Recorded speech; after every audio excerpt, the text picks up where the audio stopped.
Well, welcome to Skeptic. You've joined us for week 5, and I just wanted to say to all of my virtual Skeptic coursers out there, if you've joined us all 5 weeks so far, if you've journeyed along with us for Skeptic so far, a huge thank you. Thank you for tuning in. Thank you for joining us. We are a little bit of a Skeptic family here, and we're pumped that you're here. Today, we're going to be answering the question, doesn't science disprove the Bible? I've always heard this, like, you either believe in science and reason and like evidence, or you kind of put your faith in the Bible. And it seems that Christianity and science, it seems like the world is telling me that there are odds and you can't believe in both. And you have to make up your mind. You either have faith or you have reason. You either have science or the Bible. And haven't we just advanced along in the scientific method long enough that like science has just disproven the Bible? So that's what we're going to be addressing tonight. And if you are a skeptic and you're joining us, we're honestly so glad that you're here. You are the very reason that we have designed this whole course, is to answer some of the toughest questions in the Christian faith, to really try to bring evidence and reason to people that just haven't quite made up their mind yet. And so if you are a skeptic and you're watching us and you're tuned into this course, know that it's not wrong to be a skeptic. It's completely rational to be a skeptic. And if you have unanswered questions, that's okay. We really hope that this course starts to bring some answers, bring some clarity and some rationale to some of your questions. So we're glad you're here. If you haven't done it yet, please go to broadwaychurch.com/skeptic and click on the little button, the black button that says download booklet. And you can download the course material, the outline, and follow along, fill in the blank style with Darren as he leads us through the teaching tonight. So with no further ado, we're going to jump right into the teaching tonight and answer the question, does science disprove the Bible? Wait, before we do, you should know that unfortunately, Darren can't be with us live again tonight. We thought he could make it tonight, but he can't make it tonight. He's a busy guy. But I do want to invite you. You can still continue to text your questions in. Text your questions in to the number 604-243-4102, and we will get to your questions live with Darren, and we're going to try to get to all your questions next week with Darren. And so at the end of today's teaching, we're going to go to a pre-filmed live interview that I did with Darren. I sat down with Darren, and we boiled down some of the toughest questions that come out of tonight's talk, and I was able to bring those to Darren directly. So we're going to watch that interview with Darren at the end of tonight's teaching session. So with no further ado, let's jump right into it. Does science disprove the Bible? Here we go. Well, let me ask you this. Have you ever gotten stuck in a boring conversation? Have you ever been forced to just sit there and endure a one-sided, mind-numbing torrent of words and thoughts that are of absolutely no interest to you whatsoever? You're saying, yes, Darren, I'm experiencing that right now, actually. Well, for the first 20 years of my life, that was my perception of the church. If I was asked to sum up my concept of a church service back then, it would have been this. A church service is a place where a guy takes an hour to answer a question that nobody's asking. That was my concept of church for the first 19, 20 years of my life. In fact, I remember my parents, when we were little kids, I have 3 siblings back in Ontario, and we would, on a Sunday morning, pretend we were sleeping until it was too late to get to church. If we were awake and, watching cartoons or something, my parents would hear us and they'd wake up and they would take us to Sunday school or to church. So we would stay in our beds until it was too late to go to church, and then we'd get up and play. That's how much I hated church. That's how irrelevant I thought church was as a little kid. So at the age of 19, when I became a follower of Jesus and sensed God calling me to be a pastor and lead my own church service every week, I was actually tormented and depressed by one thought. The thought that I would have to spend the rest of my life boring people. And then it occurred to me, hold on, it took me years for this to occur to me. I don't have to bore people. Nowhere is boring people in the job description of a lead pastor. I determined very early in my ministry to do my best to not be boring. So we work hard here at Broadway Church to make our sermons and teaching as creative and memorable as possible. Admittedly, some weeks are more successful than others, but know that we try. Well, it also occurred to me that I don't have to answer questions that no one is asking. I don't have to talk about things that nobody cares about. So we also here at Broadway work hard at being relevant in our topics and our content. In fact, most summers, and we're doing it this summer, July and August, we call it the You Asked For It series. That's where the congregation, they choose the topics that we teach on. We put out questionnaires and the most requested topics, the top 10, we speak on those all summer here at Broadway.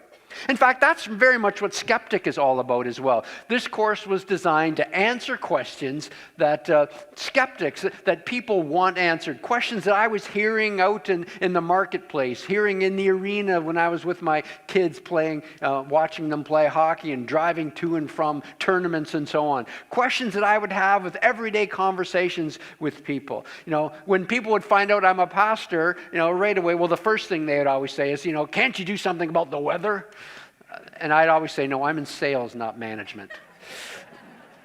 But then after that, they'd get into conversations once they'd get to know me and start asking questions that really bothered them. That's what Skeptic's all about, doing our best to answer those kind of questions. Well, the question we're answering tonight is really a series of questions, and they go like this. Can you believe in God and believe in science at the same time? Can you follow Christ and follow the scientific method? Or does believing in God mean you have to deny science? Does studying theological truths mean you have to ignore scientific truths? All of these questions are summed up in one simple question. Is God and science, or God and the Bible, I should say, anti-science? Now, where does a question like this come from? Where does anyone get the idea that God and science are in opposition? How would anyone actually believe such a thing?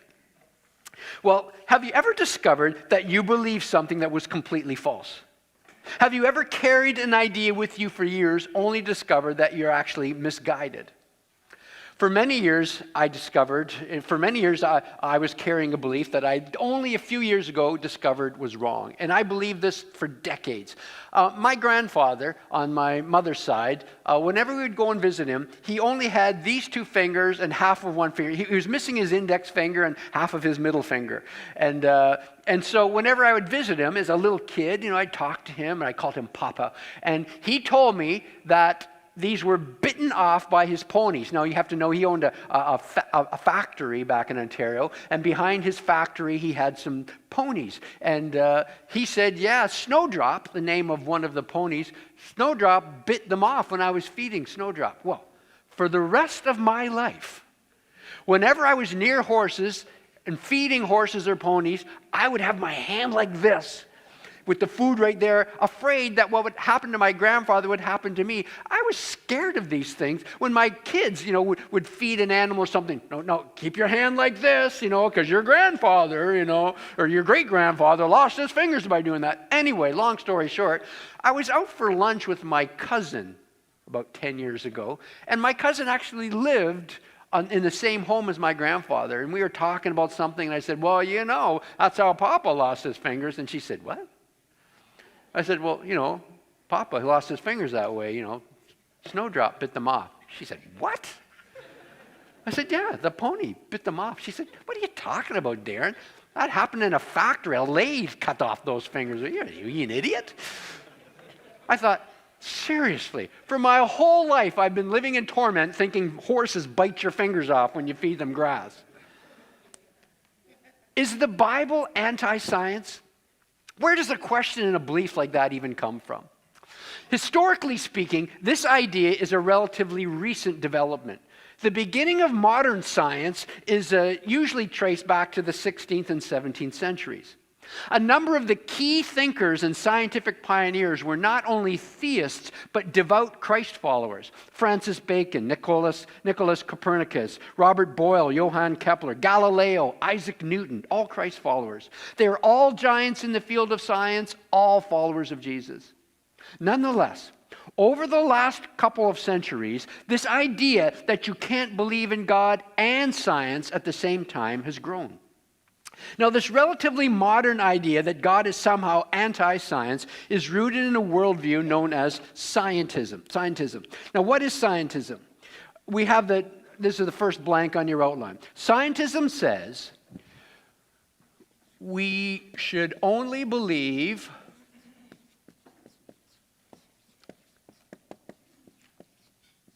I want to get it exactly as we have it in your outlines.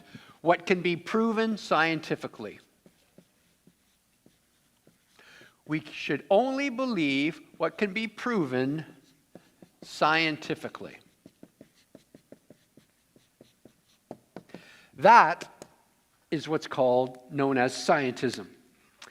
Now, on first glance, this statement appears to be quite a rational and reliable worldview. It sounds so reasonable until you actually think about it. Read it again. We should only believe what can be proven scientifically. Really. Do you see the problem with this statement? As your outline says, the problem is that the statement itself cannot be proven scientifically. That's the problem. This statement itself cannot be proven scientifically. You cannot prove scientifically that you should only believe what can be proven scientifically. You can't put that claim in a test tube. You can't prove it scientifically. You can't put that claim under a microscope. You can't prove it scientifically. You can't apply the scientific method to that claim. You can't prove it scientifically. That means that scientism is actually a self-defeating concept, meaning if the claim is true, that means the claim is false. If it's true that you should only believe what can be scientifically proven, and you can't prove that claim scientifically, then it's a false statement. It's a false claim. Is God anti-science? Absolutely not. Can a person believe in God and believe in the scientific method at the same time? Absolutely you can. In fact, I am reminded of this reality every time I stand and speak at Broadway Church on a Sunday. Because sitting in front of me are some of the finest scientific minds in our country and indeed the world. Dr. Stephen Lamb is a follower of Jesus Christ. He attends Broadway, sat on our board for years until a year ago. Dr. Lamb is a professor of medicine at UBC. He chairs the provincial lung tumor group at the BC Cancer Agency. He directs the early lung cancer detection research program, travels the world. In 1999, he was given the award for Outstanding Canadian Academic Discovery. In 2002, he was awarded by the World Association of Bronchology for his pioneering contributions to the field of early lung cancer diagnosis. Recently, he was given the Distinguished Achievement Award for his lifetime scientific achievements in lung cancer prevention research. In fact, I don't know, is Stephen here? He was a table leader last year. No, I think he's out of the country. Can a person believe in God and believe in the scientific method at the same time? Asked Dr. Stephen Lamb. Is God anti-science? Absolutely not. Dr. Mano Javadan is a follower of Jesus. He attends Broadway, sat on our board. He's a table lead here at Skeptic. Are you here tonight, Mano? Where are you? Yeah, there he is. Wave at the crowd. There he is. Dr. Javadan is a neurologist at Vancouver General Hospital.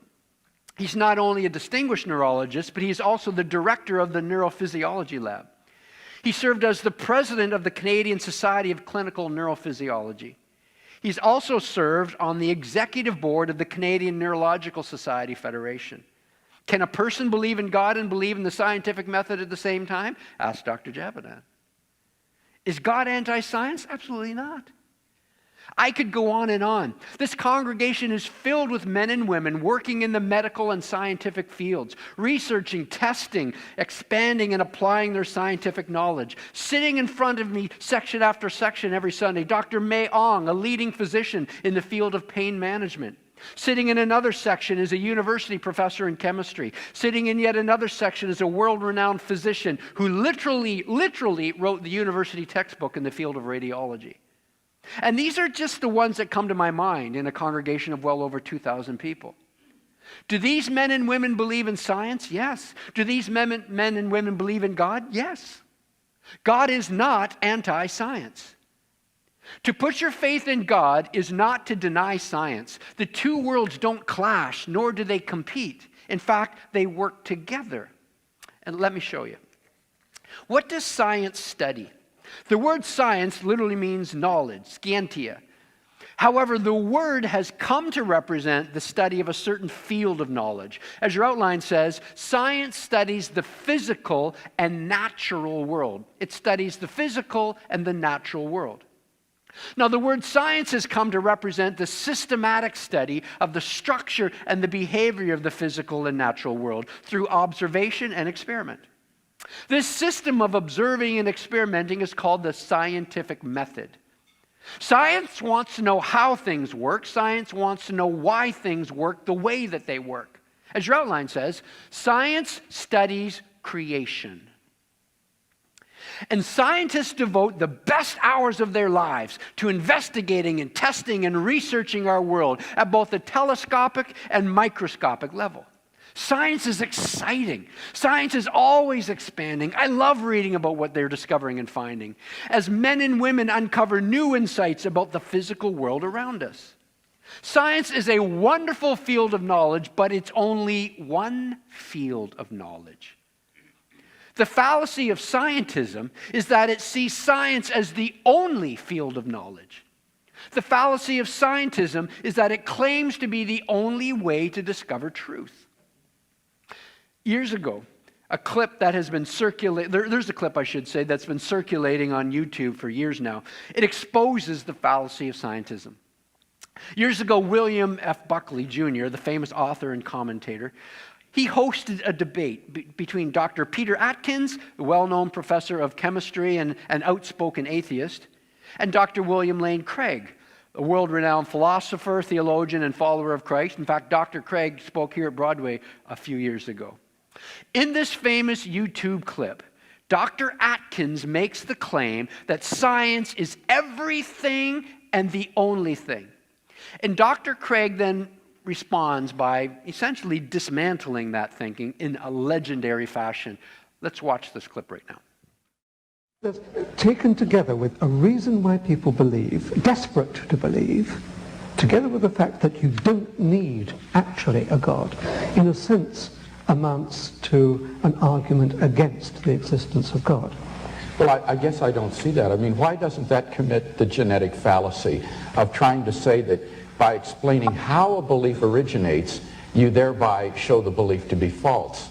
Even if it were true that belief in the existence of God were the product of fear and anxiety and so forth, which I don't for a minute admit, but even if it were, that's simply a genetic fallacy to say that because that's the way the belief originates, that therefore the belief is false. But that's only one half of the argument. I'm not saying that that alone is adequate, and I'm not saying that the fact that science can account for everything alone is also adequate. But taken together, the fact that science is omnipotent, and the fact that I can understand why people like you desperately want to believe in God. That is an argument against the existence of God. But two fallacious arguments put together don't make a sound argument, right? They are, but do you deny that science cannot account for everything?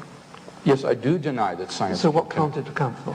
Well, had you brought that up in the debate, I had a number of examples that I was going to give. I think there are a good number of things that cannot be scientifically proven, but that we're all rational to accept. Let me list 5. Logical and mathematical truths cannot be proven by science. Science presupposes logic and math, so that to try to prove them by science would be arguing in a circle. Metaphysical truths, like there are other minds other than my own, or that the external world is real, or that the past was not created 5 minutes ago with an appearance of age, are rational beliefs that cannot be scientifically proven. Ethical beliefs about statements of value are not accessible by the scientific method. You can't show by science whether the Nazi scientists in the camps did anything evil as opposed to the scientists in Western democracies. Aesthetic judgments, number 4, cannot be accessed by the scientific method because the beautiful, like the good, cannot be scientifically proven.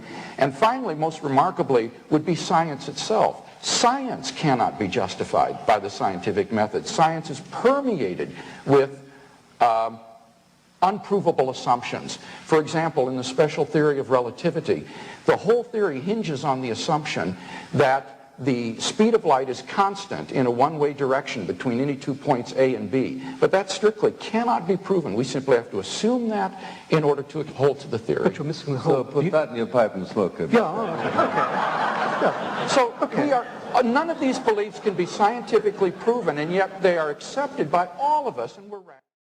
Science is a wonderful field of knowledge, but it's only one field of knowledge. And as followers of Christ, we can engage our minds in the study of science, but we also engage our minds in the study of theology.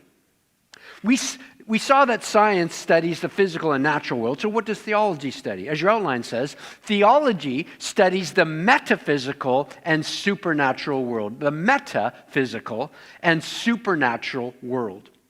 Now, what do we mean by metaphysical and supernatural? Meta means beyond or transcending. Beyond or transcending the physical.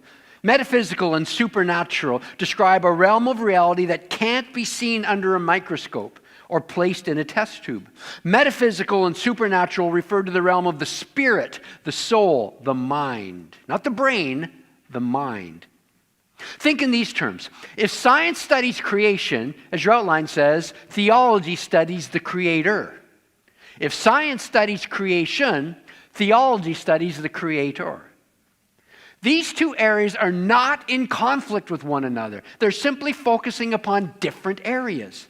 Science wants to know how creation works. Theology wants to know who the creator is. Science focuses upon what God made. Theology focuses upon what God thinks. Science studies the footprint. Theology studies the one wearing the shoes.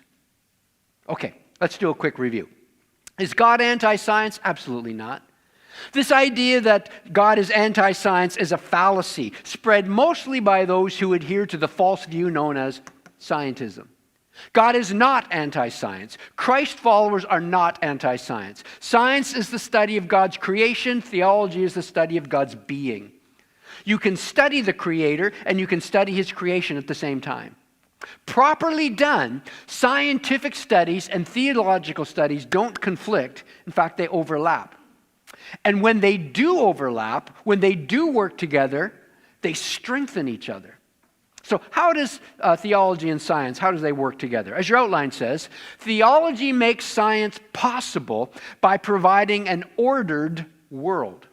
Theology makes science possible by providing an ordered world. What do we mean? This whole scientific enterprise is based upon certain assumptions. Assumptions which cannot be proven scientifically, but which are guaranteed by the Christian worldview. One of these assumptions is that we live in a world that's rational, a world that's orderly and structured, a world that operates according to dependable laws. That's why the whole scientific program grew out of the Christian worldview, because they realized the world is worth studying. It's orderly. It's not chaotic. It's designed. It's orderly. It's rational. Remember what the Bible says in Romans 1:20. For since the creation of the world, God's invisible qualities, His eternal power and divine nature, have been clearly seen, being understood from what has been made, so that men are without excuse. People are without excuse. So God's rational nature is revealed in His creation, is what Scripture says. Again, we need to emphasize that science could not even exist without this assumption. Yet this assumption cannot be proven scientifically. This is a theologically based assumption grounded in a Christian worldview. And historically, that's exactly what has happened. Christian theology provided the philosophical foundation upon which modern science was built. People forget that the entire university system was initially set up by the church. Oxford, Cambridge, University of Edinburgh, University of Paris, Harvard, Yale, Dartmouth, Princeton, Rutgers, all colleges and universities founded by Christian churches. And the list goes on. Is God anti-science? Not at all. Science studies creation, theology studies the creator. They're two different areas of study that sometimes overlap. And we've just seen that when science and theology do overlap, theology helps science by providing it with the foundation of an ordered world. But it works both ways. Science helps theology as well. Well, how does science help theology? As your outline says, science aids theology by verifying and falsifying some theological claims. Science helps theology by verifying and falsifying some theological claims. For example, when religions make theological claims about the natural world, they are overlapping with the realm of science. And they're making claims which scientific investigation can either verify, say yes, it's true, or falsify, say no, it's not true. Science can show that a theological claim is true, or science can expose a theological claim as false. For example, the claims of ancient Greek religions that the sky rests on the shoulder of Atlas, or claims of Indian religions that the earth rests on the back of a great turtle, were both falsified by science. One of the most notorious was the medieval church's condemnation of Galileo. The church misinterpreted certain Bible passages like Psalm 93:1, which says, "The Lord has established the world, it shall never be moved." Based on a faulty understanding of this verse, a faulty hermeneutic, medieval theologians believed that the earth was stationary and the sun moved around the earth. Galileo, who was a devout Christ follower, showed through scientific experiments and following the work of Copernicus that in fact the earth moves around the sun. There's this common caricature that back then the church was suppressing scientific knowledge. The church knew the truth but was hiding it and beating down Galileo and suppressing what the scientific world knew. It's not at all true if you read history. What is ignored today is the truth that the church was merely parroting the views of the scientific and philosophical communities at the time. The ancient Greeks had long taught that the earth was at the center of the universe. The Aristotelian model was an earth-centered solar system. And this Aristotelian model was being challenged by the new Copernican model of a sun-centered solar system. So the church was defending the scientific view of the time. Copernicus, like Galileo, was also a follower of Christ. His remains are buried in a Polish cathedral to this day. At the time, the church was holding on to the existing Aristotelian model because it didn't believe that there was sufficient evidence to overthrow that model. However, the church slowly but eventually, it took way too long, came to admit its mistake. That's an example of science falsifying a religious claim. On the other hand, science can also verify religious claims. For example, one of the foundational doctrines of the Christian faith is that God created the universe out of nothing, a finite time ago. The Bible begins with the words, the very first words in the Bible. In the beginning, God created the heavens and the earth. The Bible teaches that the universe had a beginning. This teaching was rejected by both ancient Greek philosophers and modern atheism for centuries. Both claimed that the universe was eternal. It's just there, deal with it. It's always been there. That's what was said for centuries. And then, as we learned in week 1 of the Skeptic, in 1929, with the discovery of the expansion of the universe, against all expectation, science verified this theological prediction. Science verified that the universe, in fact, had a beginning. Robert Jastrow, head of NASA's Goddard Institute for Space Studies, described it this way. I quote him. He said, "The scientist has scaled the mountains of ignorance.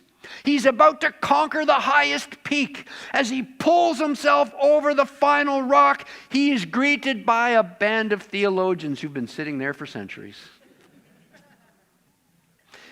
In my mind, I see a primitive scientific verification in the Gospel of John. In John chapter 20 in the Bible, it's recorded that Jesus made appearances to the apostles after he was resurrected from the dead. However, one of the apostles, a man named Thomas, wasn't around when Jesus appeared. Thomas heard the claims of his fellow apostles, but he doubted them. That's where we get the phrase doubting Thomas. When Thomas heard their report of resurrection sightings, he said this to him, I quote Thomas, "Unless I see the nail marks in his hands," because he was nailed to the cross, "unless I see the nail marks in his hands and put my finger where the nails were and put my hand into his side where he had been stabbed, I will not believe," Thomas said. In modern vernacular, Thomas said, "I need it scientifically verified." Listen to what happened next, according to John's report. A week later, his disciples, Jesus' disciples, were in the house again, and Thomas was with them. Though the doors were locked, Jesus came and stood among them and said, "Peace be with you." And then he said to Thomas, "Thomas, put your finger here. See my hands. Reach out your hand and put it into my side. Stop doubting and believe." And Thomas said to him, "My Lord and my God." Here, in my thinking, is an example where a primitive scientific experiment was utilized in order to verify a theological claim. The disciples, I should say, had claimed that Jesus, who had clearly and publicly been killed by crucifixion, was once again alive. Thomas doubted that theological claim. Thomas required more evidence, a physical verification that Jesus was alive. And due to the importance that his apostolic testimony would have, Jesus provided Thomas with the physical proof that he had requested. The scientific proof that verified the theological claim. So then theology aids science by providing the philosophical foundation of an ordered world, and science aids theology by both verifying and falsifying some theological claims. Okay, let's begin to sum up tonight's teaching.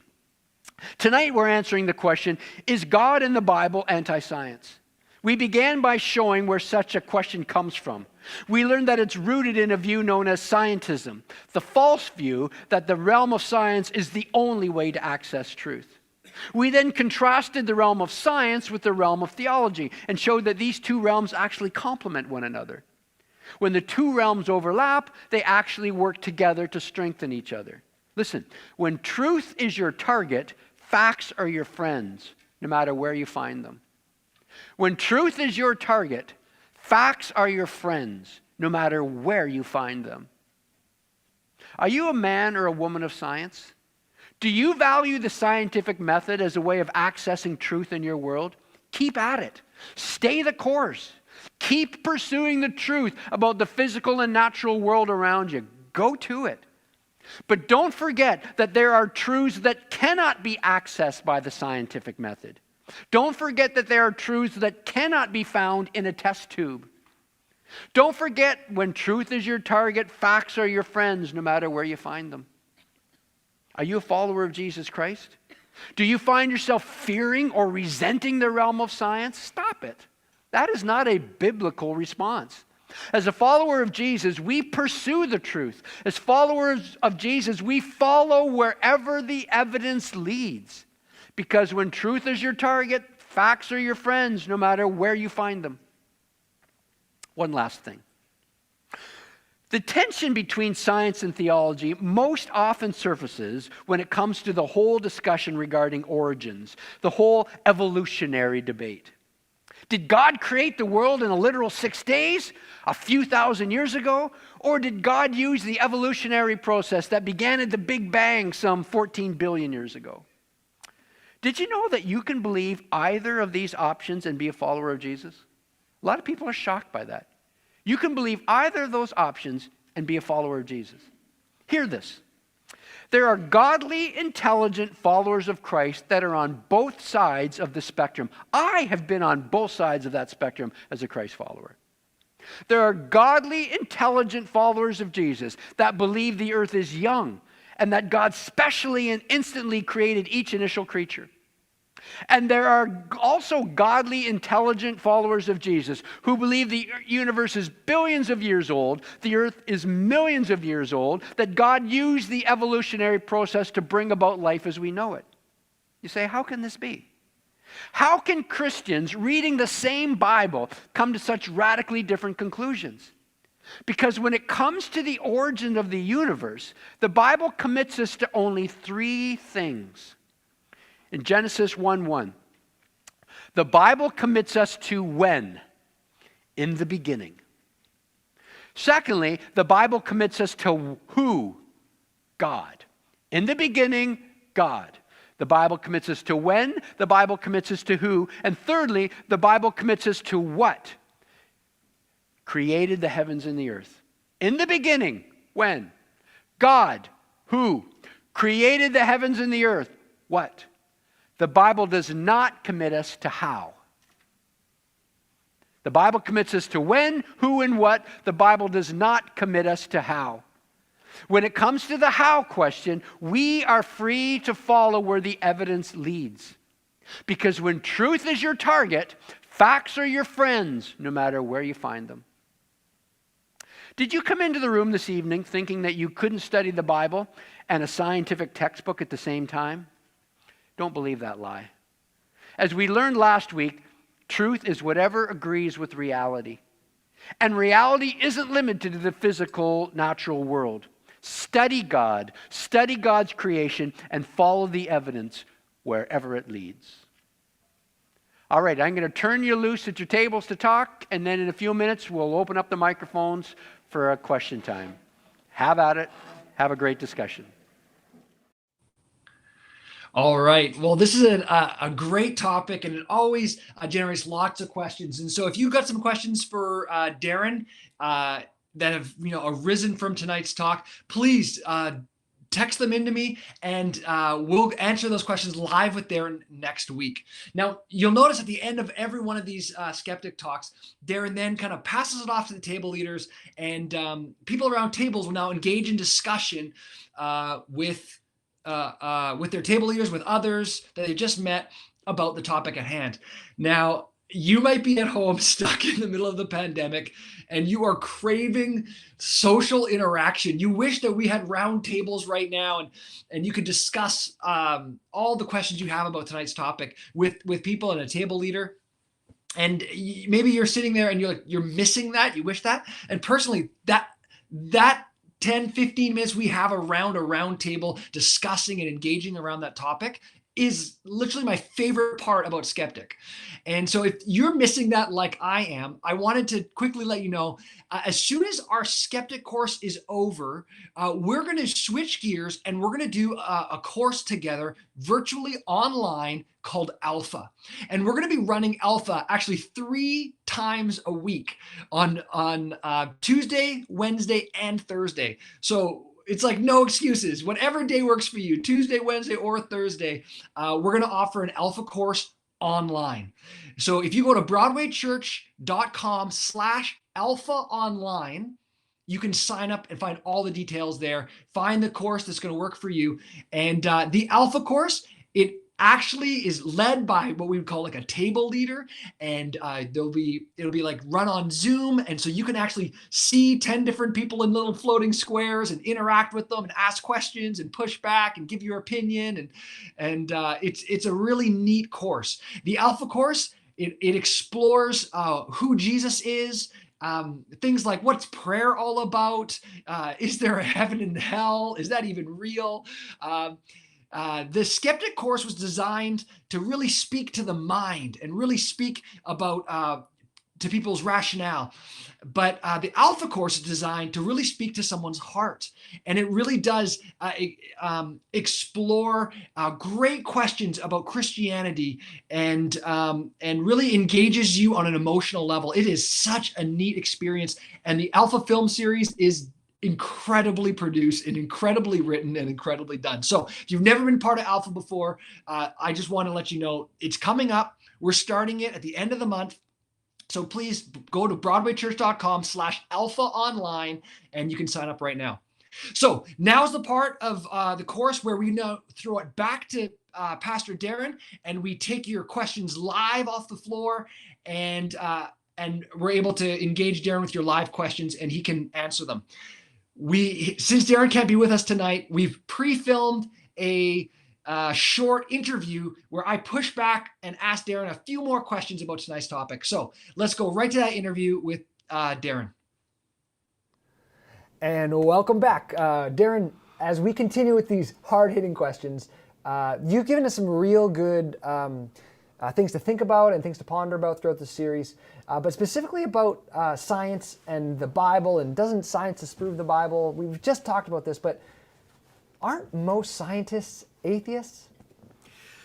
Actually, the research that I've seen says that, I think, for example, Pew Research did a study in 2009 where they polled scientists and so on, and I believe 51% of the scientists that were polled believed in a God, had a theistic view.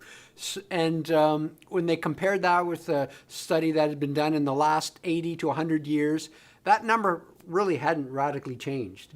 So it is true that that scientists tend to tip more towards being unbelievers than believers, more than the average person out in society.